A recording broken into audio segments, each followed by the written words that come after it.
Hello and welcome to the 2019 Political Forum presented by the Rocky Hill Chamber of Commerce. My name is Bryan Wosczyna. I'm the president of the Chamber of Commerce, and thank you for joining us. The Rocky Hill Chamber is proud to present this program to help get the information out to voters. I want to thank the candidates for meeting with me today and Rocky Hill Community Television for the use of this great facility. Today we are joined by Republican candidate for mayor, Lisa Marotta. Lisa, thank you for joining us today. Thank you for having me. I'd like to first start off by hearing a little bit about you. And can you tell me and your audience a little about your background and how you ended up here today running for office? Absolutely. So I've been a resident of Rocky Hill for about 20 years now. It was about 20 years ago that my husband and I took just about every penny we had in our bank account and we purchased a beautiful lot, knowing that specifically we would want to build a house and raise our children here in this town because it had a strong school system and we just liked the rural sense of the community. I have been a practicing attorney for 20 years. I have many years of experience as a commercial real estate attorney. I served many years for the Chief State's Attorney's Office, Division of Criminal Justice as a special prosecutor. And I've been actively involved in the community since day one, joining PTOs and to today getting involved in politics, being a commissioner on planning and zoning and economic development. Great, you've been very busy. Yeah. Let's talk about some goals you have. What are the first 3 goals that you plan to accomplish if you're elected mayor? Well, I think the reason I'm running is, I think like every elected official, when they get into politics, they recognize that there are things that are working for a town and things that are not working for a town, right? And so my primary objective getting into office is to make sure that we can get back on track so we're meeting taxpayer needs as they arise. I think that it's really, when we talk about goals, it's not so much about my goals, but it's about the taxpayer goals, right? What's important to you as a taxpayer, and how can we improve that? And so I think when we look at local elections, there are always 3 things that come to mind: taxes, schools, and services, right? And right now, when you go door knocking, people are really concerned about taxes. They're getting hit hard at the state level, and they're getting hit hard here in Rocky Hill because we recently had a property reval. And so a number of our residents realized that their property values appreciated. And that's a great thing. But unfortunately, what comes along with that is an increase in your real estate taxes. So not only are they getting hit at the state level, they're getting hit again now at the local level. And on top of that, we recently raised our mill rate. So we raised it by 1/10. But the reality is, whether we're talking about 1/10 of a mill or a full mill, it's still more money coming out of taxpayer wallets. So we need to get back down to basics. And so my goal is really to make sure that we're moving along with a proper plan, that we're planning for short-term goals and long-term goals, and that we're prioritizing the needs of taxpayers. Excellent. What do you think about the business climate in Rocky Hill? And how do you want to attract new businesses, and how will you retain the businesses that are currently in town? I'll tell you, we are pretty fortunate here in Rocky Hill when it comes to economic development. I think it was just a few years ago that we were #1 in our district. And so for me as a local business owner, as someone who's practiced, commercial real estate law, my husband being a business owner, I really have a feel for what not just business owners, but developers, buyers, sellers, investors need to be successful. Right? And I think the #1 thing that they need is community support. So one of the things I would like to focus on is having a more aggressive marketing campaign so that we can show businesses, hey, this is a great place to come. This is a great place to be.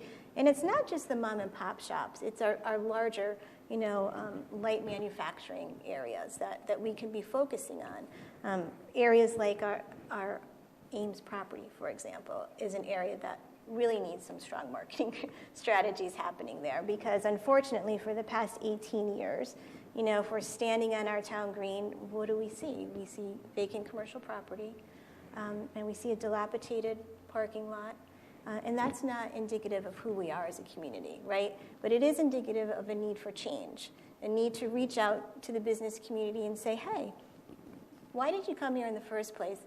What do you need to be successful, and how can we help? Excellent. You touched a little bit about taxes, so let's talk about that. Where can we cut to save money, and is there anything you feel needs more funding in the town of Rocky Hill? Well, if you look at the budget, there are certainly a number of things that are not funded. And if they are funded, they're not properly funded or they're not fully funded.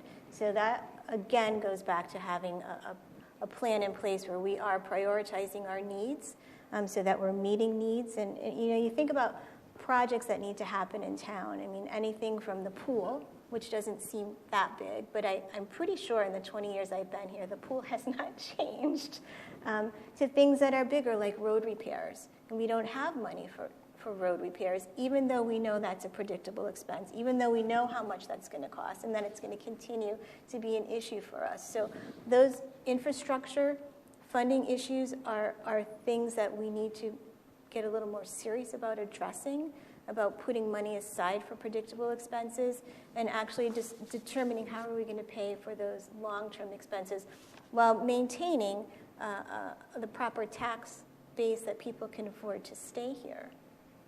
Right. One of the important parts in our community is our seniors.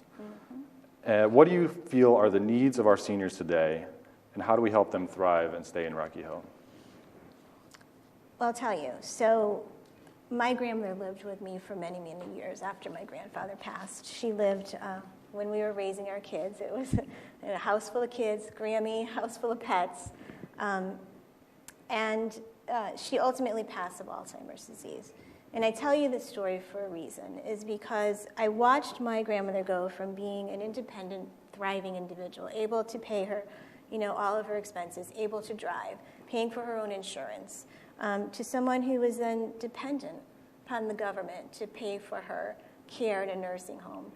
Someone who spent $7,000 a month, little by little, giving all of her assets away just so that she could have proper care. Someone who couldn't drive anymore, and she was relying upon the town people to drive her places. So watching her, helping her sort of exist on that limited income, for as long as she could, really had a profound impact on me. And so for many, many years, I've been a strong advocate for senior needs. And in fact, a few years ago, I introduced this concept called intergenerational communities, because I started researching online, what can we be doing in Rocky Hill that will allow our seniors to thrive in place, right? I mean, this was before we had the Senior Center referendum. It was, we need to provide more resources. We need to make sure that our seniors are able to age in place, that they can afford to age in place, and that they're social, right? Because that's a huge component to being happy and to being healthy.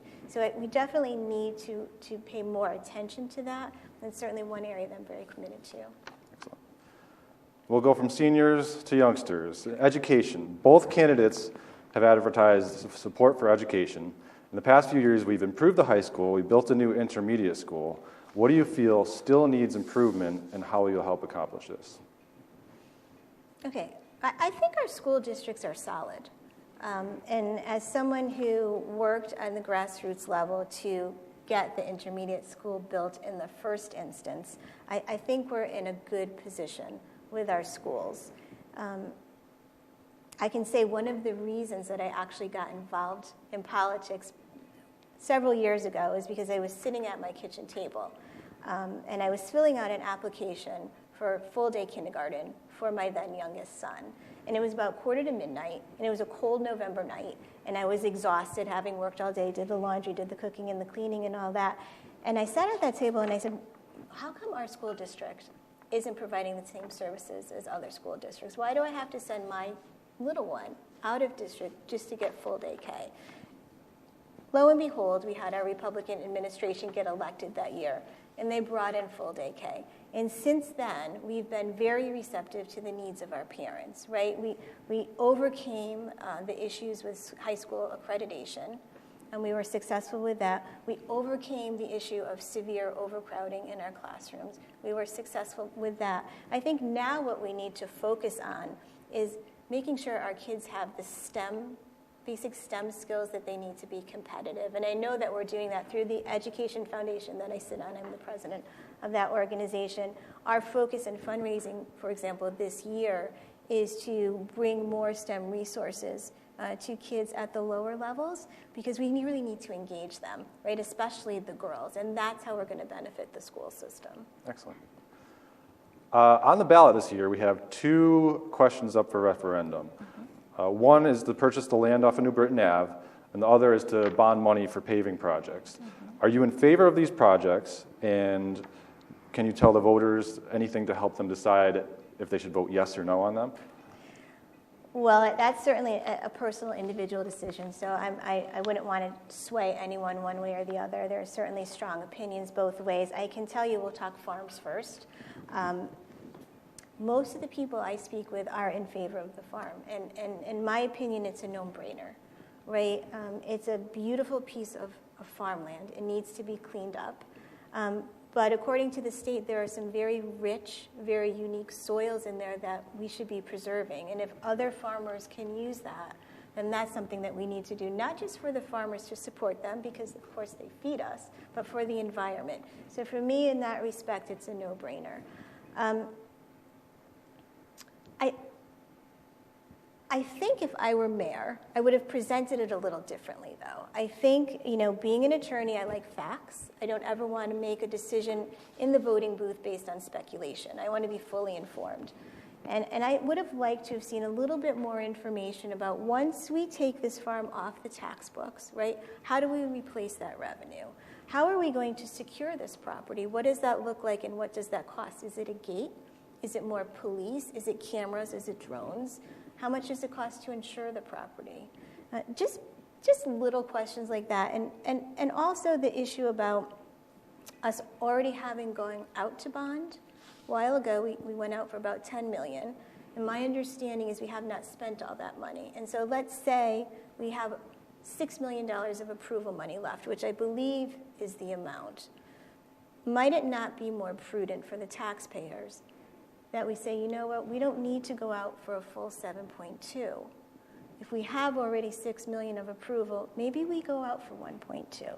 Because we know there are a lot of referendums that have been passed that may now come down the road that will be passed, and we're going to have a lot of debt on the books. We probably have the most amount of debt on the books that we've had in a while. We're going to start paying for the intermediate school. We're going to start paying for the senior community center. Probably going to have to start paying for that road referendum. And now the farm referendum. And it's not that it's not a good cause, and I don't discourage it. I just want people to know that we have to make conservative budget decisions if we want to be able to reduce the impact on our taxes. Excellent. And now part of that is the road referendum. Yeah.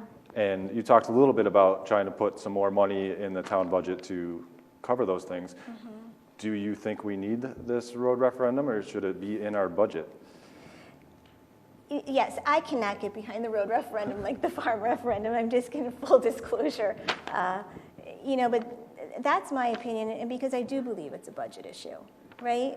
This is something that it's a predictable expense, and unfortunately, this is where we were back in 2012, 2013, where we found ourselves saying, geez, it's been so many years. We knew that we were going to have to repair the roads again, and we didn't get to it. Let's just borrow the money. But next time we'll be more cautious, right? Well, here we are next time, and we weren't cautious. We didn't put any money aside. And so that's a reason why I feel it's important that we have a change in the administration, because we really need people who are committed to understanding the short and long-term effects of proper planning, because look what happens. When we don't have the money, taxes go up. Yeah. In closing, is there anything that you'd like to tell the voters today? Sure. I have, 31 seconds. I will tell you that your vote is your voice. And on Election Day, the most important thing you can do is exercise your vote, because local elections are the one place where you can actually make a difference. You actually have an opportunity to impact and direct how things are happening, how money is being put in the budget, how we're planning, how we're prioritizing, and how your needs are met. So I would encourage everyone, please pay attention to the issues. Please vote row B for a better plan, better path, and a better Rocky Hill. Thank you. On behalf of the Rocky Hill Chamber of Commerce, I'd like to thank you so much for participating today. I'd also like to thank everyone working behind the scenes, Michael Toole, Andy Brescia from Community Television. And if you want more information, you can go to rhchamber.org and support a local Rocky Hill business today. Thanks for watching.